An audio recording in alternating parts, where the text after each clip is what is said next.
Chelsea have depth, but they have quantity. They don't have quality in their depth. After that game, a final nail in the coffin for Amrim, in my opinion. For me, he has no way back. He has to go. I thought he had to go like 5 game weeks ago.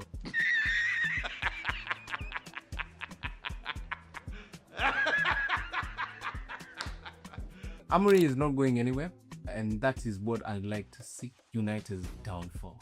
DNA of Man United is every year we have at least 2 academy graduates getting in there and playing.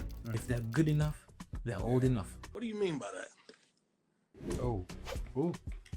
Pause! Heavy pause. Yo, it's good to see City back. I wanted somebody else to challenge Arsenal besides Chelsea. Well, for 3 days.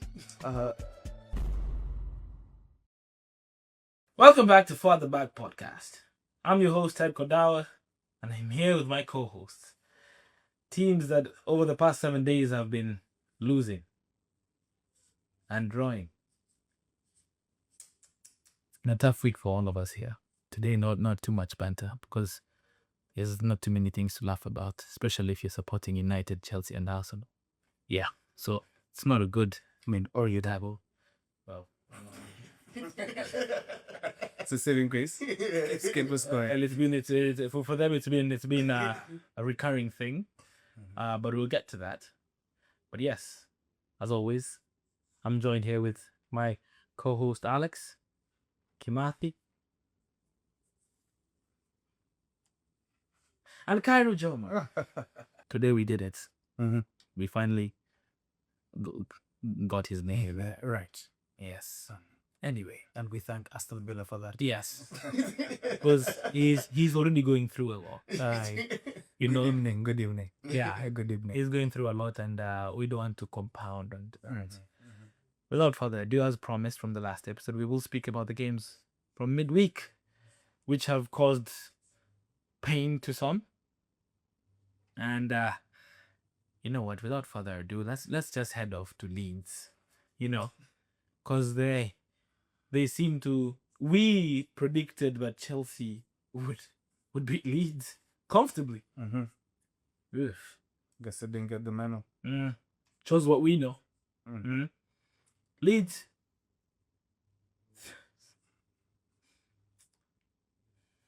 Leeds 3. Bust. What you want? Chelsea 1. Wow. Yeah. What do we have to say about that? Today I'll spice things up. We'll start with the Arsenal fan. What do you have to say about this?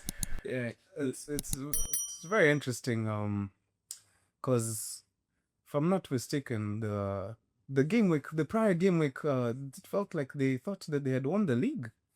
But I thought it was a 38 match, league phase, not a knockout round of some sort where you beat the team that's on top and somehow you won something.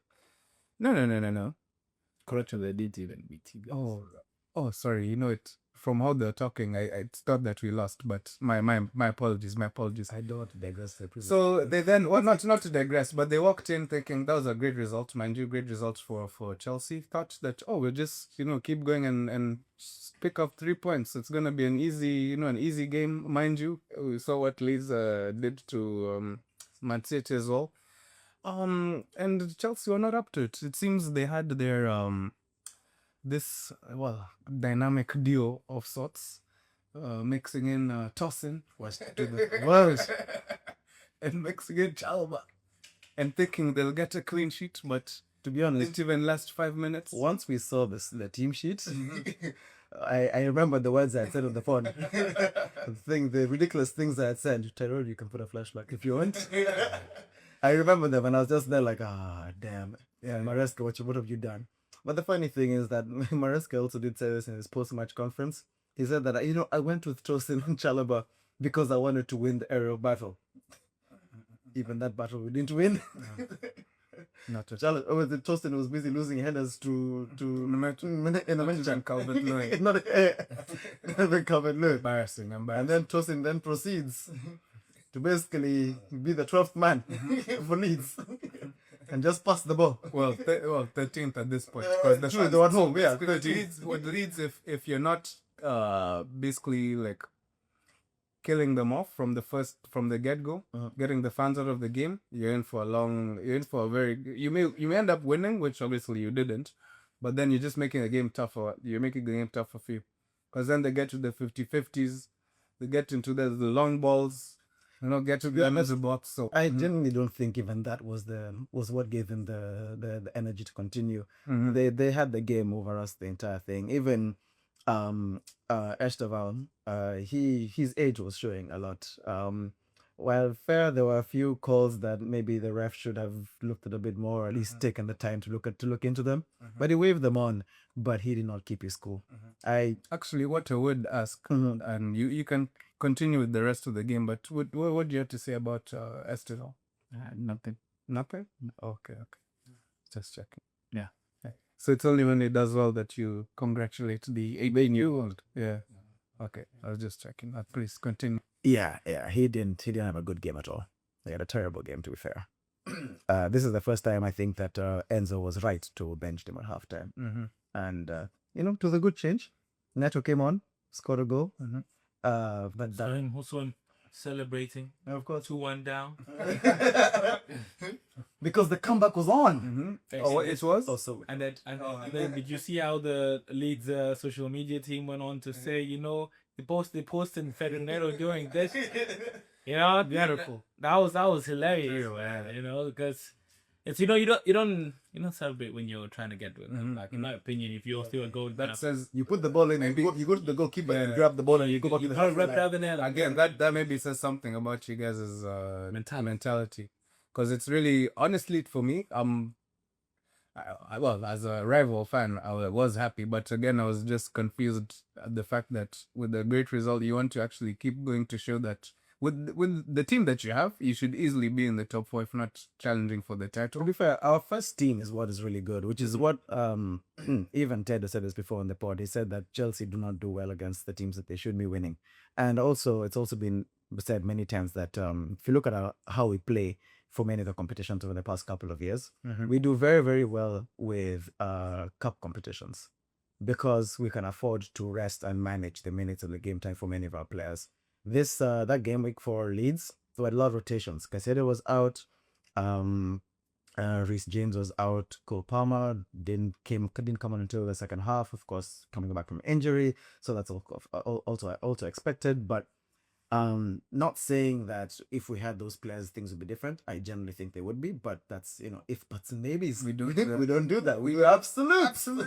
There we go. Exactly, right? So we always knew that having Tosin in the back lineup is always going to be a problem.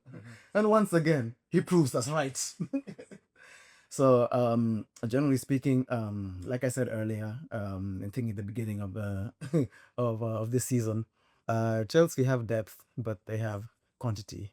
They don't have quality in their depth. Ooh, clip that. Because when you're gonna bring on someone like like Tosin on as your backup centre back in aerial battles, and even the thing is supposed to be physically built for, he can't do. Yeah. But that being said, Tosin's not the only one to blame. There are a lot of people to blame across the entire pitch. I completely agree. Yeah. It always goes back to your transfer policy and the model you guys are trying to impose. We're not looking for quality. It's always about quantity with you guys. You're not thinking about progression and how the player progresses. You're thinking we need someone to cover the cover. That's what you're thinking about, which doesn't bode well, because how many times do you guys buy a player and then sell them a year later because game time is not there, the quality is not there anymore, and even as a football player, you need a run of games to keep that quality up there. And what Chelsea is trying to do, maybe they're trying to, I don't know, make it American. We're profitable. That's what we're trying to do. Not trying. That's what we're succeeding in doing. We're profitable. I don't know. As a business. Fair enough. As a business, we are. There must be anything to add on? Nope. Nothing to add on? Yep. On Chelsea and Leeds? No. Okay. I see. We shall move on now to another midweek game.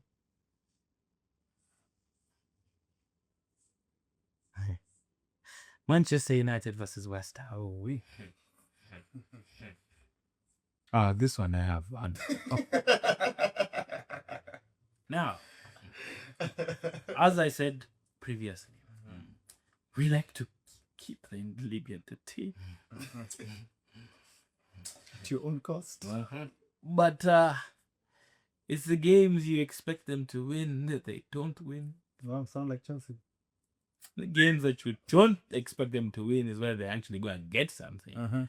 You see, this team, man, I'm tired, boss. But anyway, after that game,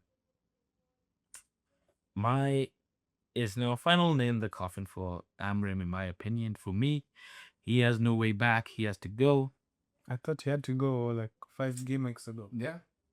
Now Oh, that was as a rec- oh, that one was even. I was gonna be fine with him if he kept on like getting results, even if he stole those 3 points. I would have been like, okay. But right now, even if he gets the 3 points, I think long term he needs to go. He needs to go. There's no way back for him, in my opinion, because of his stubbornness. He's not going to go anywhere. So you do think it's a system?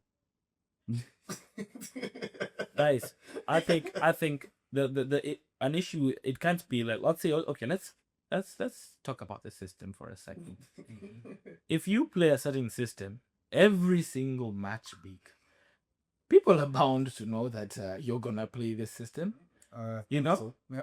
yeah. Especially in the Premier League, where we've got teams which have people dedicated to just watch teams and how they play, so they can come up, come up and see where your weaknesses are. They're bound to see. You see now, you play the same thing. Man, let me hit you with a stat here. So Amrim has been here just for over a year. He's played 41 Premier League games. He's managed 41 Premier League games, and he only has 13 wins. Now, that is by far the worst record a Manchester United manager has ever had. Wow. Now, I was willing to give this guy the benefit of the doubt. Coming in mid-season in a team that's already underperforming, fair enough. Finishing 15th for me, it was still really bad. I think he should have been sat back then. Really, really bad. Now, you see, you give someone benefit of the doubt. Say, okay, let's give him some Premier League proven players here and there. Let's see how it does. But now, it's horrendous, man. You're making your players like Cunha and Mbeumo, you know what they're good at, the kind of spaces they need to be in to affect the game positively for the team they're playing for. You have man doing wing-back shifts now. I can't have that, man. Mbeumo is a little player. You need him in the box, bro. You need him on the touchline there and making sure he's cutting into the box here. That's what you need him doing. Not getting the ball at the halfway line and passing it back to Ahmad, and then you recycle the ball all the way here back to Dalo so he can lose it and then we start again. Yeah. Speaking of which, we'll get to Dalo. Yeah, but anyway, Or later. anyway, for me, Amrin has to go. He's incompetent. I don't think he's out of his depth. Because I always preach a good manager is a manager who's dynamic, a manager who can see what he's facing and change accordingly. You can't be playing 3 centre backs against West Ham. You can't be doing the same thing against Everton. And then bringing on the likes of Ugarte. Bro, you're bringing in Ugarte and Lisandro Martinez for a game where we need to win. Why? Because those guys can dribble the whole pitch and score. No, They can fit the system. You know, you don't bring on Mino. You'd rather bring on the academy graduate Lacey. Come on, man. Those are players who are gonna force you to attack. You bring on 2 centre backs and a CBN for EMU trying to chase because he did in his press conference was these are senior players, and because of the situation we're in, he can't afford to give it to the academy players. Now you see now that really pricked me because the DNA of Man United is we've had an academy graduate every year. We have at least 2 academy graduates getting in there and playing. What do you mean? What do you mean by that, bro? If they're good enough, they're old enough. Oh. Pause. Heavy pause. Yo, that heaviest. That sounds the like pauses. a Timothy state. Yeah. The heaviest pauses. Heaviest pause because someone got excited here. Wow. Someone got really excited here, but True. But yeah, you go. Heavy pause on that. But that was a statement from Ferguson. But you know, in this day and age, you can't just be saying such things, guys. Can't just be speaking really like You that. can't just be saying such things. But if yeah, you're good enough, yeah, you can play ball, yeah. Yeah. But anyway, goes to like Chelsea is 18 years old, yes. And Remember Andre and Andre and Curry.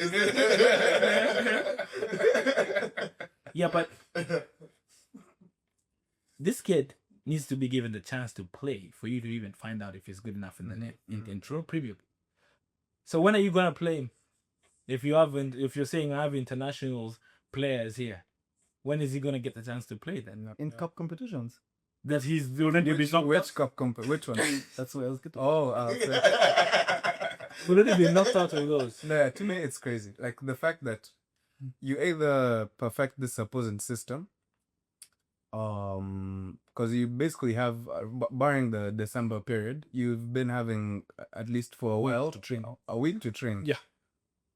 A week to train. Even if per se you find in training, as we see with Arsenal, like Merino isn't necessarily a not striker, but if with this supposed system you find a player who isn't necessarily like naturally a wing back or naturally a attacking midfielder, you can find something and then play that supposed person. Mind you, maybe even a academy player, but if you don't even give them the opportunity to do that, and then the teams you're playing against know what you're going to do, but you don't even have the personnel. For example, for other teams, let's say like Man City, Arsenal, you pretty much know how they're gonna play, what they're gonna do, but they actually have the personnel to be able to do that, regardless of what they know what they're doing.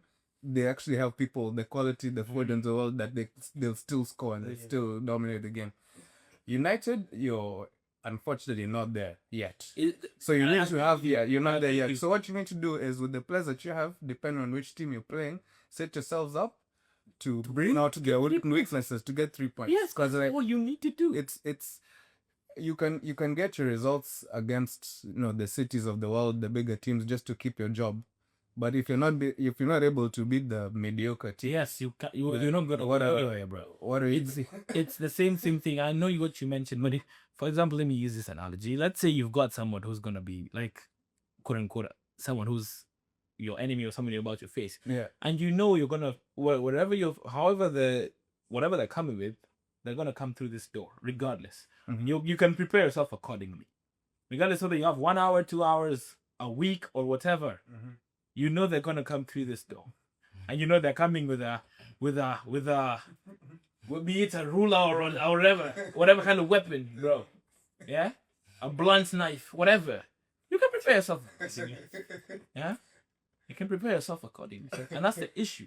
You need to stay unpredictable in this league, otherwise you're just announcing to everyone, please. All you guys have to do, especially if you guys like. We don't have the 15th best squad in the league.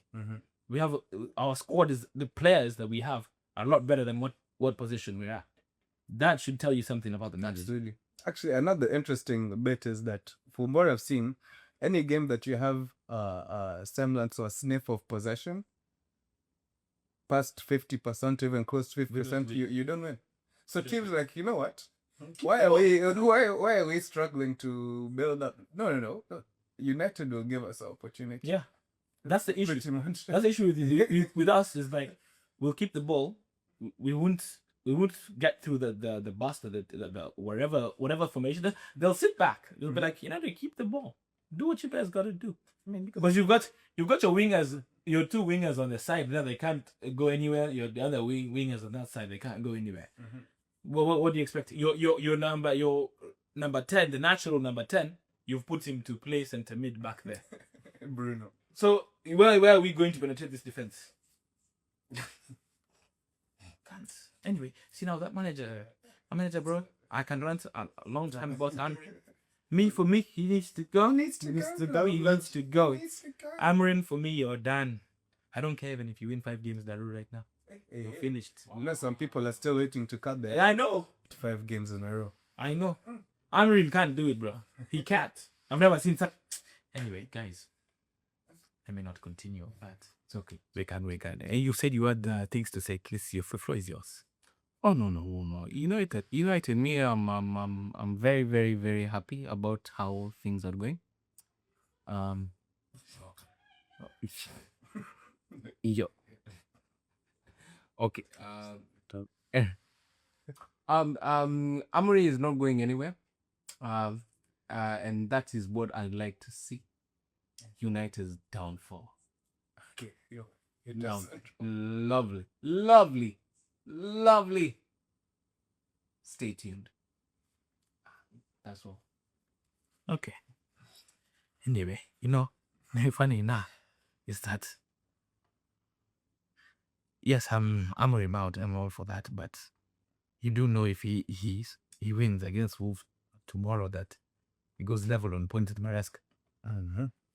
That's okay, but you go. Title challenging. It's okay. So I understand because our defensive had a stop. you know what? Let's not digress. Let's not digress. Let's not digress. That's Anyway, back to Budubu. Oops. Anyway, what to it? Is that English?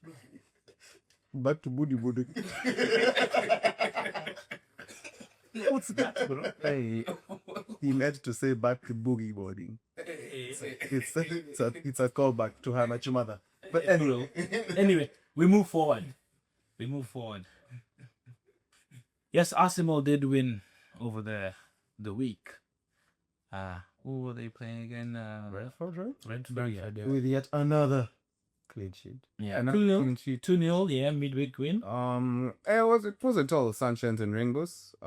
They did go for it in the second half there, probably a 15-minute stretch where, maybe if they had a little bit more clinical players per se, or if they maybe started Thiago there, I think they could have gotten something, but obviously Saka did come on. We did rest Starboy, Mr. Saka, these days he has other things that he's working on outside of football. Yeah, he had a tough match against Chelsea. Yeah, had a tough match against Chelsea, getting engaged, he had to enjoy himself and everything. Started on the bench and then came in and scored a goal, scoring on and off the pitch, if some may say. But you say this is So myself. And it's all about, again, this, not to maybe water down this quote or anything like that, but it's a long season. So you need to win your home games, and if you can, don't lose your away games. But sometimes things may happen, but we'll get to that. But I believe it's all about your reaction. So even coming after the draw versus Chelsea, you're looking to at least win the games you're supposed to, and then going into the next game, it gives you an opportunity to then try and kick on a little bit more. But we'll come to that. But I think it was a standard game, solid.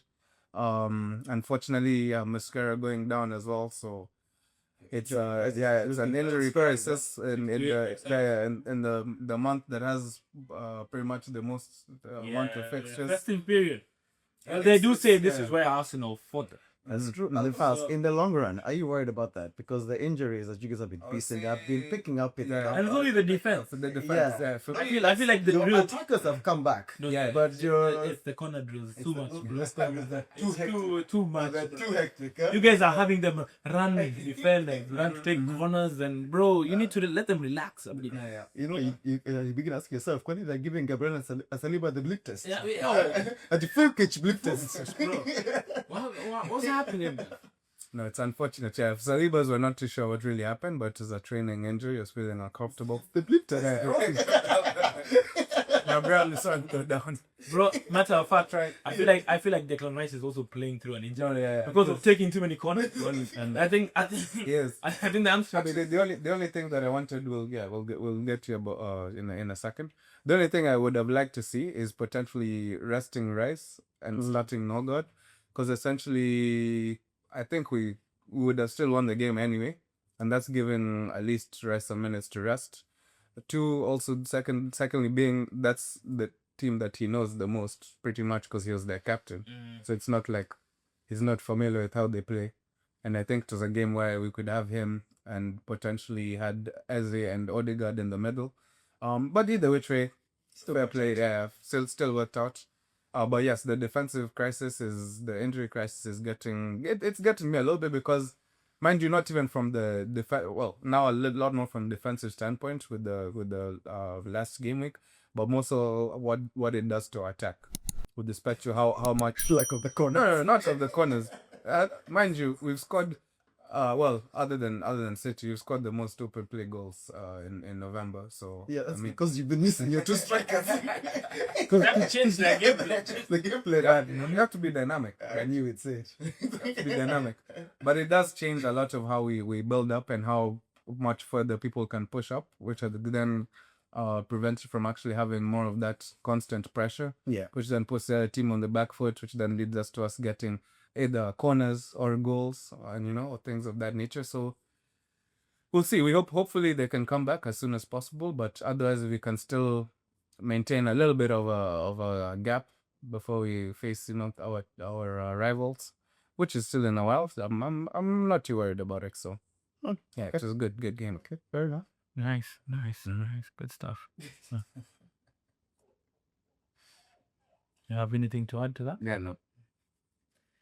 We shall move to our 9-goal thriller in the midweek. Manchester City versus Fulham. I can't remember the last time I saw a team be 5-1 up. And the game end 5-4. and have to defend like the last few barely years. win the game. Guardiola had to clear the ball off the line in the last minute. It was quite a 24. an interesting game. Yeah. They deserve. I hope that they prayed that they would. Everybody, well, aside from there was one imposter, but everybody who had a previous connection with Arsenal, did what they tried to at least do something for us. It will be great game. Smith Rowe, great finish. Leno, I'm not too sure what happened there, but it was a good and great result from Chukwemeka. So coming in at Chukwueze. Sorry, I was we spoke about this before off camera, and Chelsea the Chelsea fans here thought he was one of the many players that we do, and we had to Reach the point. okay. Many. But yes, well done. It was, and again, congratulations to Haaland. It's a fantastic record. I think 100 so goals. we have to mention that in, I believe, 111 games. And Struck mind that ball you, that killed people. it took at least 3 games, which was unlike him. 3 or 4 games to get 3 games to get from 99 to 100. But and now Phil Foden has decided to come into the picture. So the City, Pep Guardiola said the league has started and it's looking like they're making a push. I think maybe he says that because he knows Arteta be doing something in December then. I think he knows Arteta to do well because it's like, oh, it's Arsenal, we're chasing the season. The league is starting in December. The league starts in December, boys. The league starts in If December. Guardiola gets it right. I said it. And I said it. Just as you said, it might be Arsenal, Chelsea, or City, or Liverpool don't win the league. I said it. And he will be right. And let's see Aston Villa win the league. Give him a couple of game weeks. No, give him a couple of game weeks. He'll say, Unai. When he gets it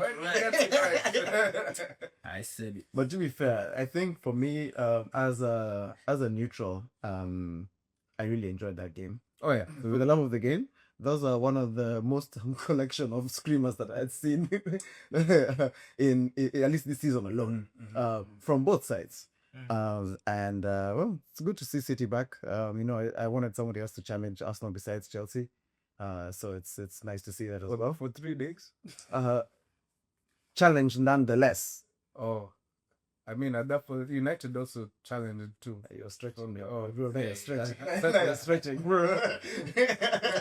Bro, now you're reaching. The thing is, No, there was a second when they were ahead versus West Ham. They were in 4th place. the thing is, it's Ebbs and flows. it's a little bit of a sticky one. a 6-7. Oh, God. No, it is. I need to cancel this guy.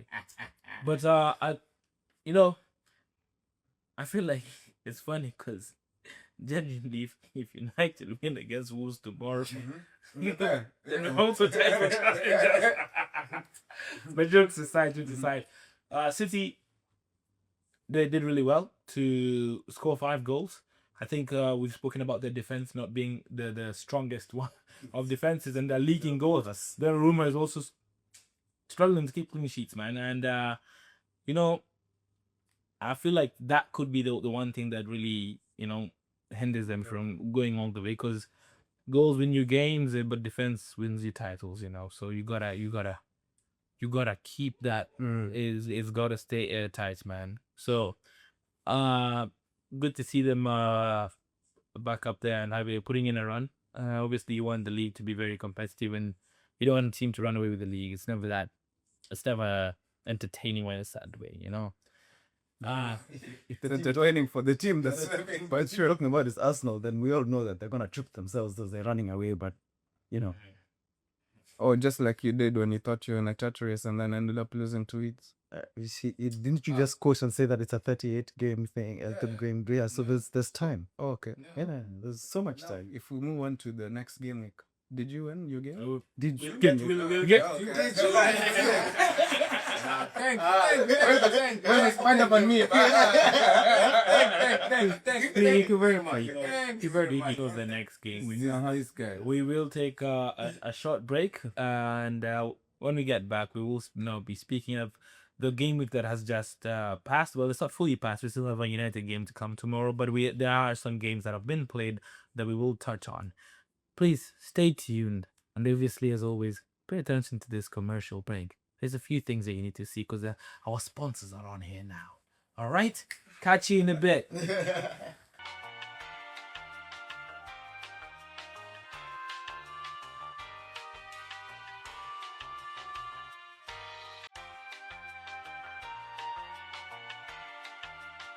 Welcome back to part 2 of this episode.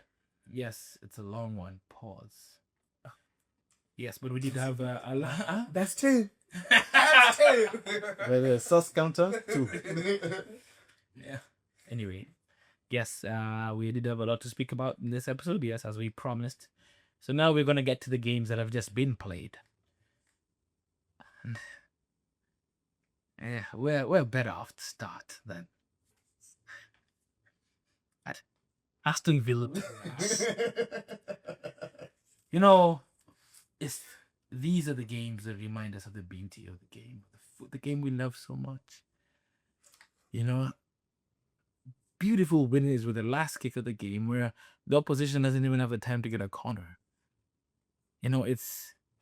These are those games that remind us that why do we love this sport.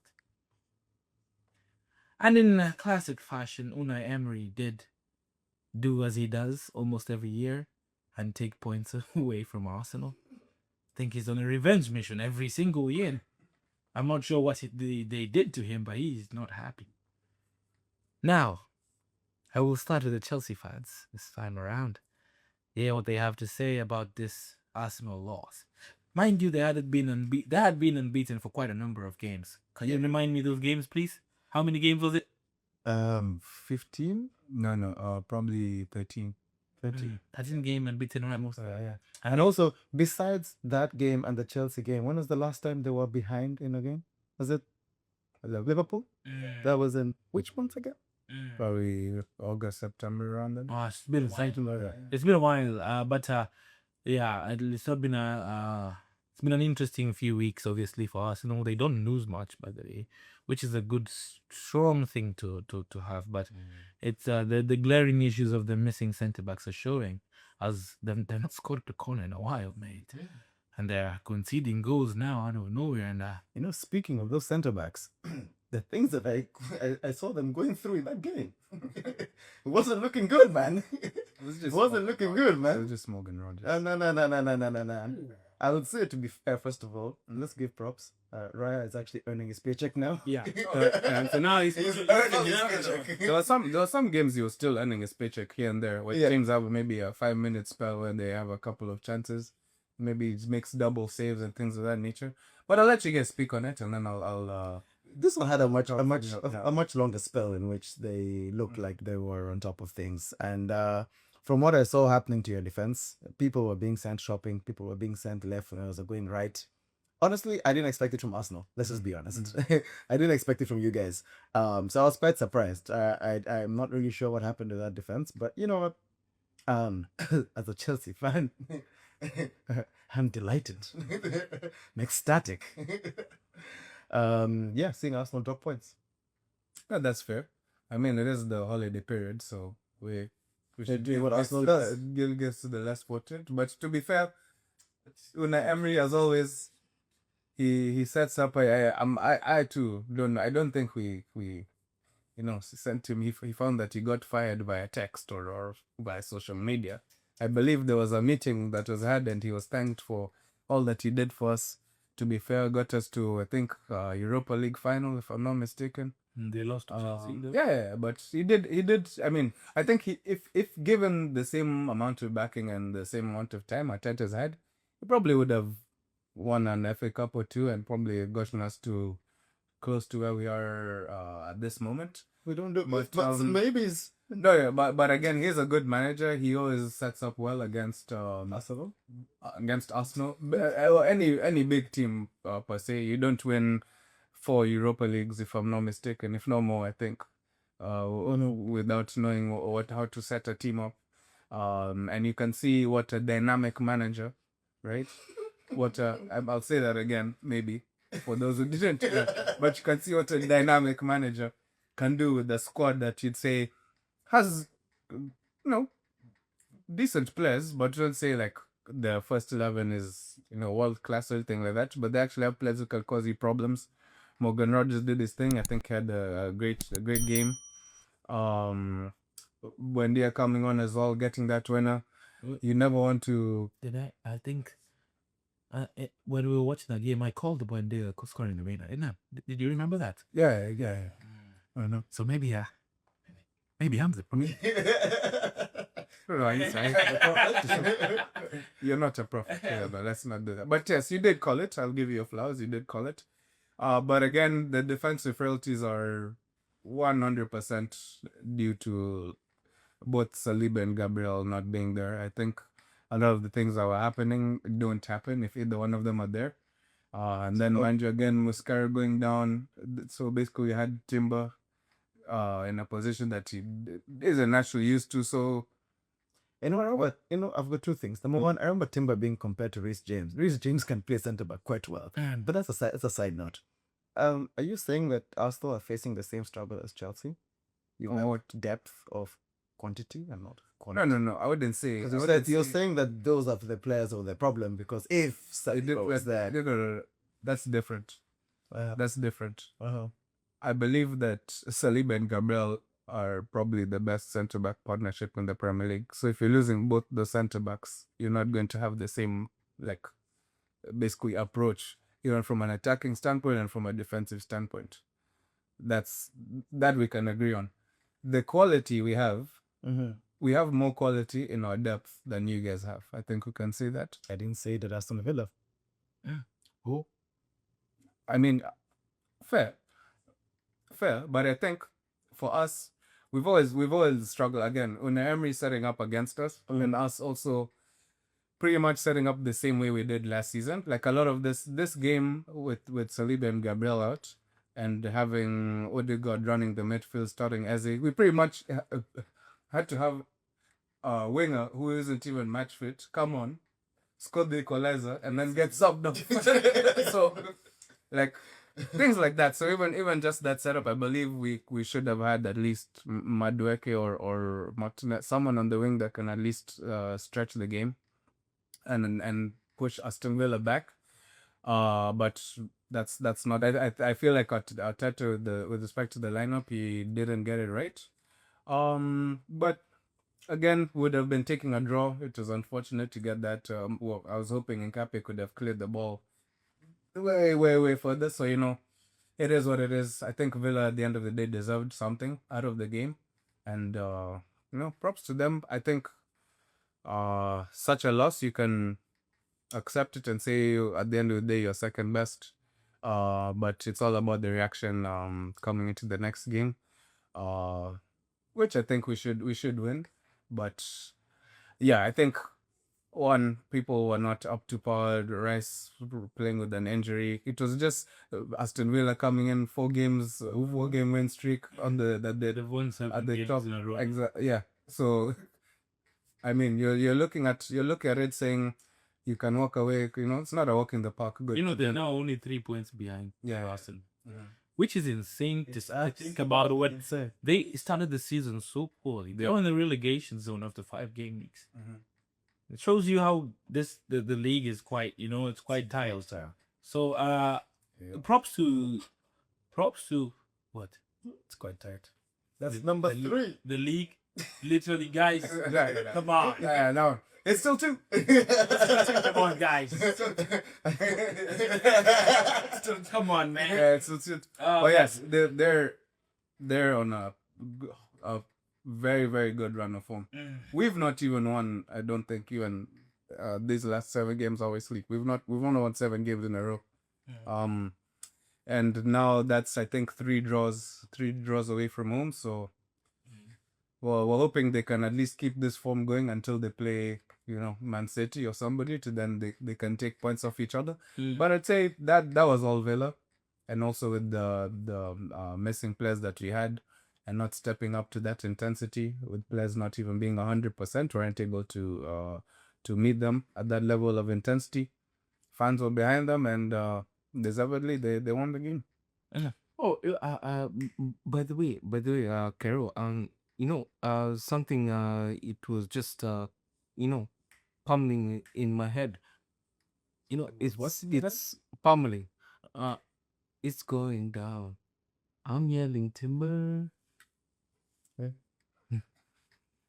Nah, I thought you were going to. I thought you were going to say something about Matty Cash or something. Or Yes. Oh, Matty Cash. Matty Cash. We have to talk about Matty Cash. Yeah, just putting it through the legs. David Wright. And that's one. But no, that was a great finish. It was a Fantastic finish. Villa team, But not especially the at home. Yeah, especially at home. And again, it's the yo. And that's a Lucas Paqueta. Those are two yellows. 2 yellows. 2 kilos. It's getting 3, bro. Yeah, it was Aston Villa at home with the form that they're in. It was, I mean, it's understandable that we did. If we won the game, fair, but you have to commend when a team plays like that and there's at such form. They played well. They definitely played well. Or not invincible. No team I believe in this league is invincible, and yeah, it shows.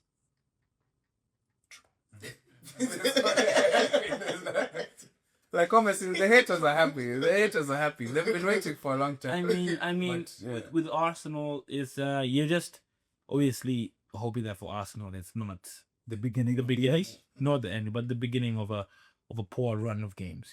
Obviously, it's good. It's the best time to now face the last team in the league, Wolves, because this is a game you need to use to bounce back easily, very easily. But because obviously people still believe that Arsenal are going to trip up, and you have to prove a lot of that to run and to win this league, because a lot of people believe that it's gonna get to some point where you're gonna choke, something's gonna happen, and the city's gonna get past you, or a team's gonna get past you, and you're gonna be past them. Yeah. So you just hope that it's not the beginning of that. Obviously, I know a lot of fans can be wary of that, but I think obviously you got to beat Wolves.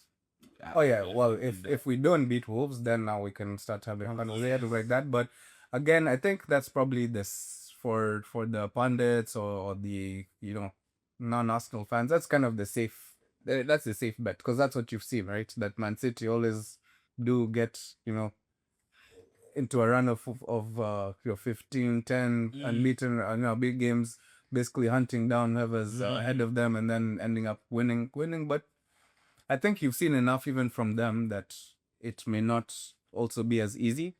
But again, for now, I have to believe. I've not seen it yet. And yes, they're closer than they were a couple of games ago. But let's see how it goes. The next game, you have to have a very, very... We'll have to wait and see. But speaking of Manchester City, they dusted Sunderland as if they weren't a team to be even considered.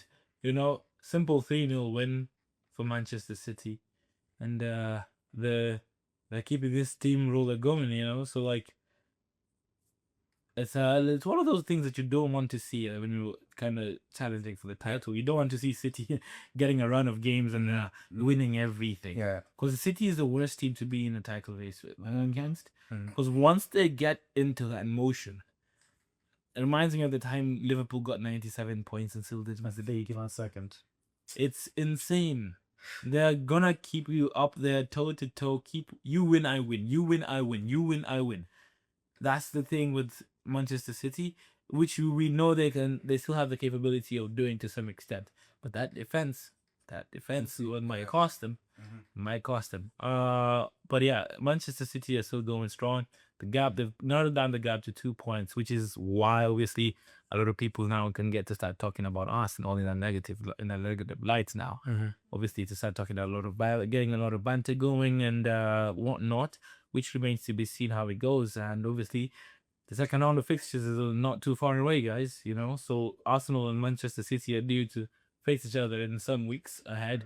Hopefully by then the league is still the distance is still close, so that it can be gonna be a nail biting match. So I can't wait to see that.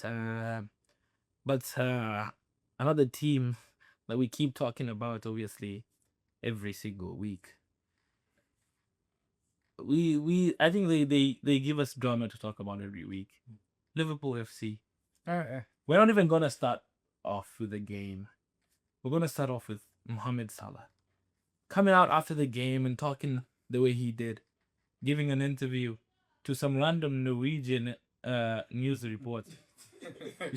So he goes out, the first person he saw with a microphone said, let me tell you something. He goes on to say that he feels the club are throwing him under the bus. That he had a relationship with Slot and now he doesn't have one with him anymore. And how the media mistreats him. And he gave an example of a time where Harry Kane had gone 10 games without scoring and the media kept on saying, he's just going to score. It's going to come. But for him, if he goes 10 games without scoring, they're like, you need to bench him, you need to sell him, He does have a point in that sense, It's got a point because also I don't like that example because we all know how the media is towards white and Bangladesh players and be specific, controversial, but it has to be said, and we all know what it is. But we're not gonna delve into that. Salah does have some points though. I mean, I won't say he has some points. I'd say he's got some legs to stand on. Because if you're gonna blame me, and at least when you drop me, have something to show for it. But if you're gonna drop me and then you're still not looking as convincing, you're still losing, you're still struggling to beat teams even when you do beat them, if you do beat them, then why are you still throwing me under the bus? Yeah, you're gonna keep on throwing now the next player. Now we'll say it's Van Dijk. Then we'll say it's Alisson. Like how many of your talisman are you gonna keep on throwing under the bus for this, right? So I agree with the sentiment. I see where it's coming from. I still think it's a ridiculous thing to do and say for the morale of the team, for whatever semblance of relationship is left between him and his loss. But so you're looking from a manager, you've gotten a run of results where things have not necessarily gone your way as they did at the start of the season. You're trying to do something drastic that brings about a positive result. And even if it does, maybe you're trying to get something positive out of said player, in this case being Salah, where even if you're not starting, maybe that, reignites that fire in him to then that drive to then he comes on and makes a difference. So now you're kind of in that gray area where nothing has really happened with respect to dropping him. He's not necessarily played better, but now he's also not reacted in a positive way anyway. So it's like it's actually the worst thing that can happen, because now this will become a thing. It's in the public eye. Anything that goes wrong when he's not on the pitch, anything that goes wrong when he's on the pitch, it's just spotlight. The spotlight is there and the pressure is on, and with the money that they spent as well, Isak did get a goal. He's just gotten, I think it's only one Premier League goal, if I'm not mistaken. So did Verts, Yeah. kind of. Well, no. No. People have refused. No. That ball was Yeah, I off. was trying to get them just going away. I think he looked double 14. He said first time was so nice. I was glad to do it twice. Yeah, so it's and we looked at their fixtures thinking like that they may, have a bit of a comeback. The fixtures are looking quite positive going the holiday break, but they've pretty much not capitalized at all. So it's looking tricky for Slot at this point, and the only thing that's saving him really is The credit that he has in the bank. Yeah, the credit in the bank, and as well, aside from Klopp, who's enjoying his time off, it really isn't another manager. Maybe you're keeping an eye on what's happening in the capital there in Spain, but otherwise, they're stuck with him, and we have to see what happens. It may help. To be fair, what will help is maybe Salah going away for a while for AFCON, and maybe coming back, hopefully, a little, fresher mindset, rejuvenated. So there's been news going around that he won't be in the squad to go to the Champions League, and he also wouldn't be in the squad to face Brighton, likely, unless he issues a public apology. I think that is a burning of that. The bridges have been burnt, in my opinion. I think when a player does that, it's just signaling we're done. yeah, This is over. The same thing when Ronaldo did the interview with Peter. He knew at that point, before he did the interview, he knew at that point, this is the point of no return. Like me and Tenaga done. Like, this is it. So that what he's done is a power play, yes, but it's in the idea like, what does Liverpool do if they side do more Salah? It's promoting the idea that player power wins, which clubs do not want to promote. So right now the club cannot side with Salah, regardless of whether he's a legend there or not, which he is. So you're looking at, there's very few solutions here. He's probably Well, you know what Salah has done? Salah crossed the Rubicon. If any of you know what the Rubicon is, it was a point where Julius Caesar in Italy back in the day, it was something that you don't do. It was a river, and everybody who knew in Italy and everybody back in Rome never to cross the Rubicon, but Caesar crossed it, and it was a point of no return. And Salah now he's gotten to that point where it's the point of no return. I don't know. I don't think that even the hierarchy. I don't think that they're going to allow him to, after what he said.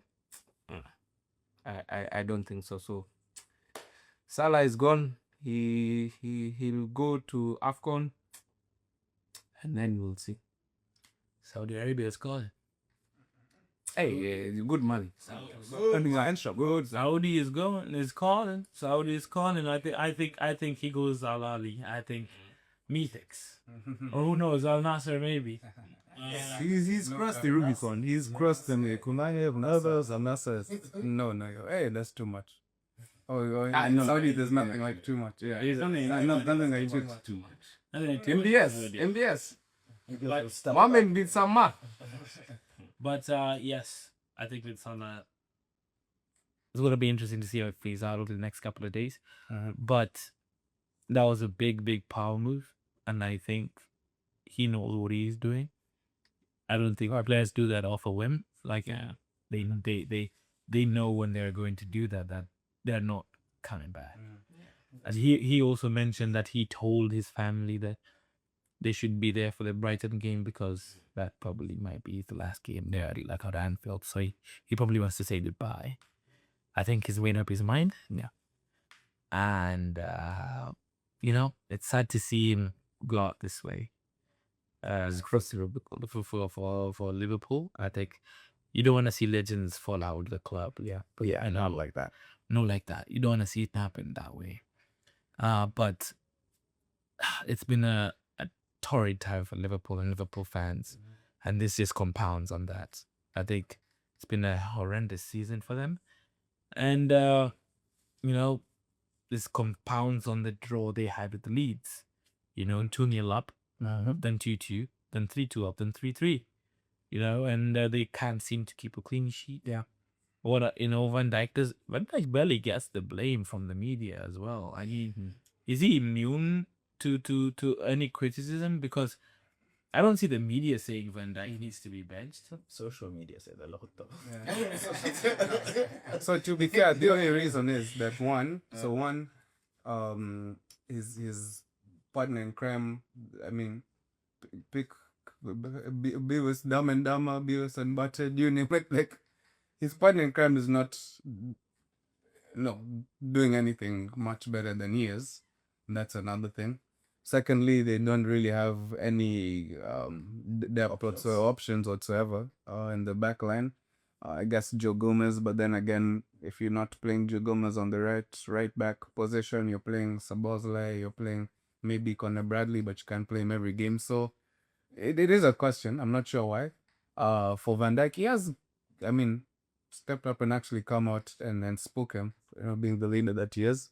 We're just hoping he can actually be able to turn those words into something positive on the pitch, because really I don't know what's happened to him. He had this part of when Rooney. He had this agree was he a couple of weeks ago out of the Champions League game, and I'm sure Rooney right now is sitting and saying,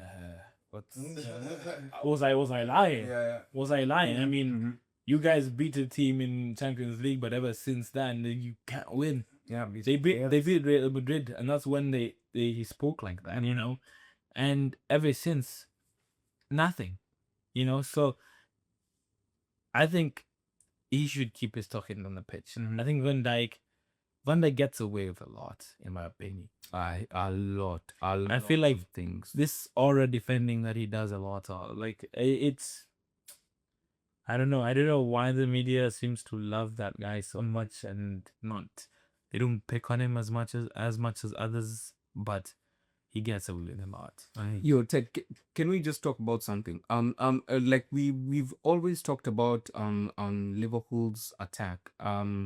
We've talked about Salah being benched and whatnot, but what we haven't talked about is Van Dijk, Konate. Those people are not doing the right thing. They are weak. At the back, Liverpool, that's where they, that's their Achilles heel. And that's all I'll say. Can't see. They can't seem to, keep a clean sheet. As I was repeating, I'm repeating myself. No, Van Dijk. No, okay. From LUA, that down is up. Yes, as my brother Kimati here was mentioning, yes, Van Dijk and seems to get away with a lot. But yes, with Liverpool, you just never know. You just never know, and with the money they spent, that's not a they should. Yeah. I think one United fan on Twitter said they pulled the United in the transfer market, and it's showing because they went out and splashed out a lot of money on players who are very expensive and who are quote unquote had a good season before. I think someone like Caricas was a risk. One good season in the Prem doesn't mean they're here really going there. So that was a risk. It's not paying off. He doesn't look like half the player he was last year. I almost got it.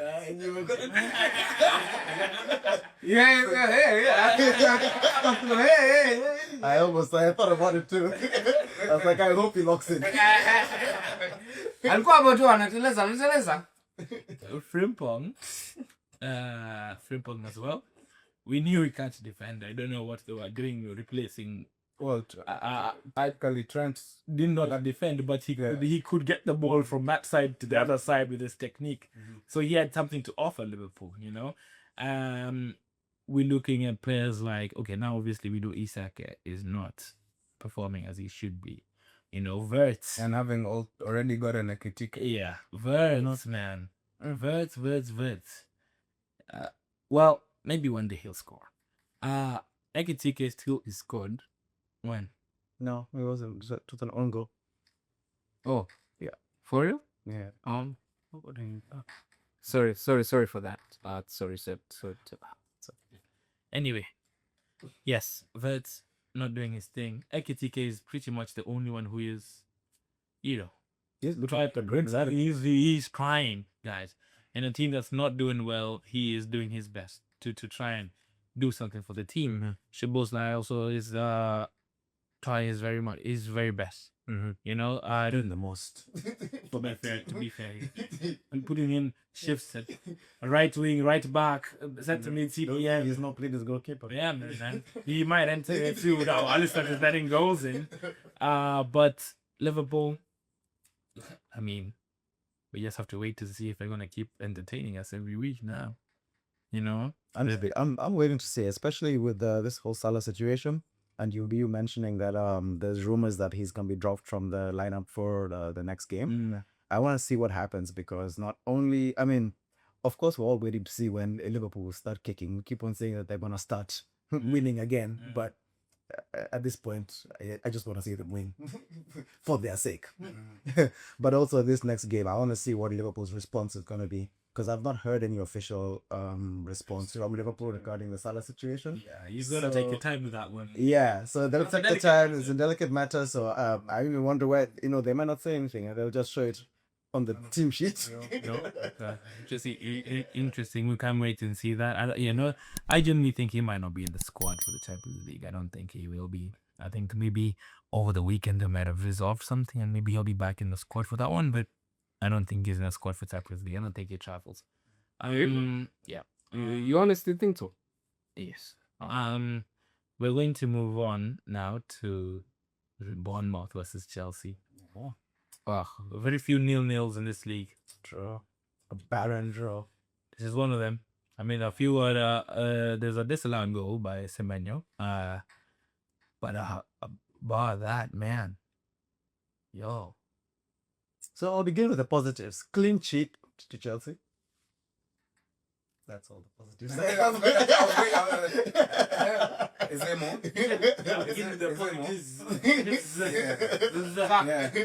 You said I'll begin with the positive. I don't know.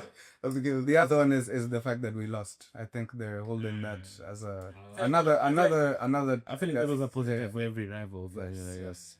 But other than that, yeah, I mean, again, I was posing the question even during, after the result of our game is, are Chelsea title contenders? Are Chelsea vying for Europe? What are Chelsea? What? Sorry, what? What are you guys aiming for in this season? Because in one game I just asked us what is your purpose? What is your purpose? Yeah, tell us. You have, I mean, with everybody there, mind you, okay, yes, there's some injuries. On paper, with everybody there, you're a sure lock-in for top 4, if not challenging for the title. But then you go and put in a shift, 10-man, mind you, and still get a draw versus one of the informed teams in the league. Then a couple of days later, you go walk into Leeds. You went to Ellen Road. Yeah, Ellen Road. You thought you had ordered 3 points. You handed an out 3 goals. That's what I was my order. You messed up my order. I said 3 points, not 3 goals. Then you're like, okay, because again, if you want to be in the top 4, at least comfortably in the top 4, it's how you react to that game. So you lost. Then, and I think Neto came out saying, we're not up to speed, we'll do better next time. And in December, you have a couple of days to, actually speak, do it. Then, basically, you're toothless. Wow. Well, I feel like, to be fair, but Chelsea, after all the money they spent, to have a front three of Garnacho, Maguire, and Magui and Pedro Neto. That is abysmal. Abysmal. I don't think with the amount of money you've spent, that does not reflect on the front three you had at the end of that game. I feel like that front three itself, and like it really shows why you've spent a lot of money in the wrong way. Quantity over quality. To be fair, I wouldn't put Neto into that list. You can talk about the rest, but I feel like he's one of our most informed Net- players. I'll say this. So- Neto Of him from the list. is having a purple patch, in my opinion. Ah, In my humble opinion, Hmm. I think he's having a purple patch. It will get to a time where he will revert to default settings and pull his hamstring. God forbid, though. It is please touch wood. I don't know why you're praying for the worst. God forbid. Because we're already going through it with our injuries. Liam Delap, not like he was doing much on the team, but Liam Delap is also injured. Mind you, Yet again. Delap went 007 in the Prem, and nobody even mentioned because That's because no one expected it to begin with. probably, and actually no one is even talking about because He was never an issue. Everyone was focusing on João Pedro. But anyway, that being said, you asked what Chelsea are doing or what we're targeting this season. From the beginning, Enzo Maresca said that what we're targeting, what we're going for this season is top 4. So us challenging for the title, or even for 3 days, is us punching above our weight. you see this Abushi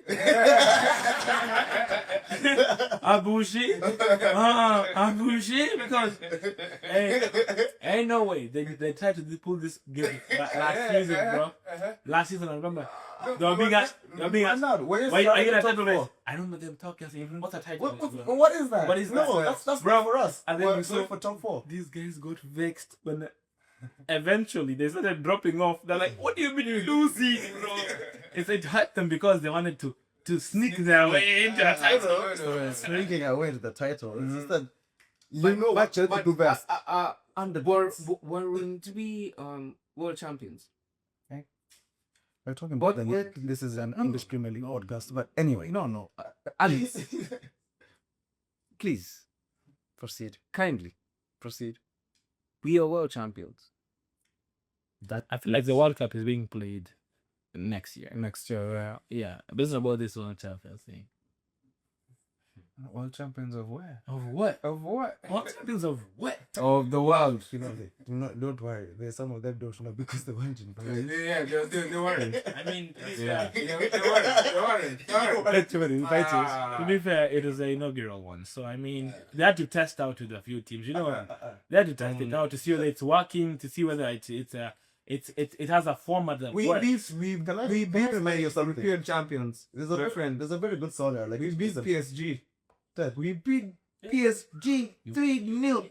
Ted, there's a very good song I think you should listen to. How can you hate from outside the club? You can't even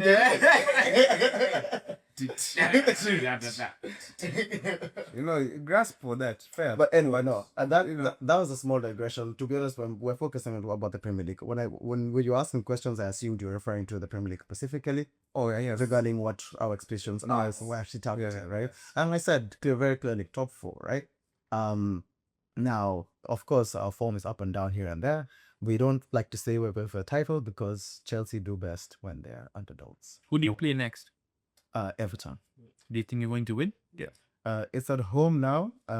This guy said, yeah. Yeah, I've not spoken with that much confidence, but They might actually win this time.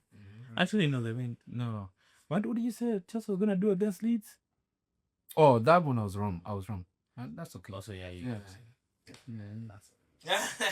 but I know for Everton, it's a home game, so let's hope that now we'll have our 12th man in the field because for the past 2 games we've been away. That noise. Mentos. Yeah. We need to hear that gate being hit. We need to hear that gate being hit, man. Gives us energy. I feel like it's overdue. Cole Palmer is also back. I mean, obviously, still a bit rusty. He didn't have a very good game at all. In fact, I think that the small moments he had during the midweek game actually showed more flashes of his usual self than this game against Bournemouth. But either way, I'm not too worried about that. He's still going back into the team, getting back his match fitness. So I'm not too worried about that at all. Of course. The other things I'm worried about, at this point, like you said, how Chelsea is full of backup strikers and no and no main strikers. You know what? Let's give the next one a chance now. Let's give Mark now a chance because there's nobody left. Yeah. There's nobody left to give a chance. Looking back and thinking, you could have used Please don't say prolific Please don't striker. say it. Call me Nicholas Jackson. Yeah. I mean, but yeah. I feel like Palmer really enjoyed playing with Nicholas Jackson on some days. But Chelsea remains to be seen. Also, you put in a question mark because their form is not the most consistent one. Remains to be seen again. Obviously, we don't have too much time to speak on all these games. We do have one more game that we'd like to speak on. A very big game at that. Very big game that really happened. I feel like it's obviously didn't end the way we wanted it to, but And this Yeah, for the three of us. yes, yeah, but For the three of us. we're very, very proud of how far Vancouver Whitecaps made it to in this MLS season. And they made it to their first final. They lost 3-1 to Inter Miami. We watched the game, and we feel that Vancouver Whitecaps were on top for majority of the game, and they should have gotten a few goals before Messi decided to lock in. And but that didn't happen, unfortunately. And when you have quality like the Inter Miami do, if you don't take your chances, you're bound to get punched, which is what happened. But we're very, very proud here at Father Back for Vancouver Whitecaps. We hope that this is the beginning of, of something to be built upon and keep going and making sure that we're in these conversations every year, or more or less every 2 years, every couple of years. That would be great for us. It was a proud moment for the people of the Vancouverites, obviously. Who is us? Apart from this, this is like is a Miami guy. Well, Seattle Sounders. I'm in Miami, babe. The little boy from Rosario Santa Fe has just pitched up in heaven. Leo Messi. For FLB still a competition, but still alive. The little boy from Rosario Santa Fe has just pitched up in heaven. He is now the only player in this world. 48 trophies. Leo Messi. That's quite impressive. That's for He asked me to wait for assist. That is absolutely ridiculous. That being said, though, that last pass brought Johnny Alba to Messi to end his career. That's how you say goodbye. That's the point. That's the point of difference. I feel like It was a good farewell. Yeah, it was a good farewell. And both Jordi Alba and Busquets. legends of the game. Yeah. By the way. Legends of the game. Best to their position. Absolutely. And I mean, you can always go back to Busquets, fantastic assists. all those years back. I think it was good. You even saw the emotion, not even even before the end of the game, come the third goal by Alan, they knew that was it. And the last could see the emotion coming out. So you could, even as an opposition fan, you could say, you know what, you could see the emotions from them, and just you could feel good about it and nice about it. I think, Messi, I will want to see Messi doing well. Ronaldo too as well, to some extent as well. But you can see that their years are, they have more years behind them than ahead of them. Yeah. And it was still nice to see that he was really the difference. Like, we're looking at all the, like, a lot of chances we had, here and there, people letting the ball bounce instead of taking it first time, maybe not making the right decision with respect to which corner you're finishing and things of that nature. But it was good. So you're looking at, as we just mentioned, Alba and Busquets now retiring. I think it will be you'd be hard pressed to see Beckham and Inter Miami getting replacements that meet that caliber of player. So as long as the Whitecaps can then get to their second final, they'll be we'll be here again. And Assuming Inter they can get to assuming they could get the final two. Yeah. But you know, it seems like Messi still has that hunger to win. So if he's still there, they have a chance. True, man. Like Messi says, I don't really care about the stats or the assists and the goals. I'm just focused on winning the game. It's literally this is that point. Doesn't matter to me. It's just from the love of the game. It's for the love So of the game. it's if you look at it, it's pretty much I'm going to two chances where Muller knocked it down, I believe, for Emmanuel Sabi, where he let the ball bounce, And then and then now the keeper closed the angle, and then the second chance coming again in the second half, where he basically hit both corners of the post. Then even with the slide, the kind of blocking the clearance from the defender, that almost going in anyway, it didn't. Then just a slight mistake, Messi winning the ball through and that was it. Rodrigo de Paul, boom, 2-1. This guy didn't. Yeah. He barely looked up. This guy got the ball and he's already kicking tired. I'm like, I haven't even seen who's running. I think those are those moments of quality when that's the Bouqets set you apart, and those those are the ones that win you the games. Yeah. And Inter Miami had that quality, and in the end they won the cup. Well deserved to them. We congratulate them, and we hope Vancouver can do the same next season. Yeah. Well, boys. This has been a wonderful episode now, hasn't it? That was Very how about this so? Yes, Messi. we hope you guys have enjoyed this episode as much as we have. We Oh, wait. We should just quickly go through the predictions for the next game. we have we don't Pretty much. The only one we didn't speak about is probably we're looking at Crystal Palace to make a statement. We're hoping that Salah Spark. Yeah. City. You're asking a lot, but No, we did go to a park and we lost we went to a park and came out with an L. We're hoping that Man City can do the same. It's been a while since Mateta scored a goal. I think it's due for one. It's due for him. Yeah, it's due for him. That game, But you know what? If it's not Mateta, I think he scored a goal this game, like if I'm not wrong. And if City slack, their defense is in trouble. Just in the row. Remember this one. Remember this. That guy is scoring again.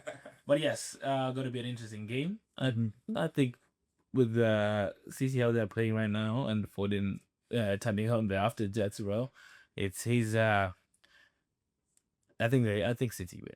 I don't think right now in so many time Crystal Palace is playing well enough, and with the midweek game that's coming, I think they don't have the depth. So I think they won't be well prepared for the game. I think City right. That's fine. Yeah, that's okay. Cool. Yeah, I mean, that has been it for us. We still have one game to go tomorrow before the end of the game. We don't know how that one is gonna go. Well, we hope United win. I hope United. Who's we? He changed his statement. He said, Yeah. So, with that, we hope you've enjoyed the episode. Please keep watching. We love you guys. We enjoy you guys being here and supporting us. Please like, share, and subscribe if you can. Please, we really appreciate it. And with that, we've been chilling. valid.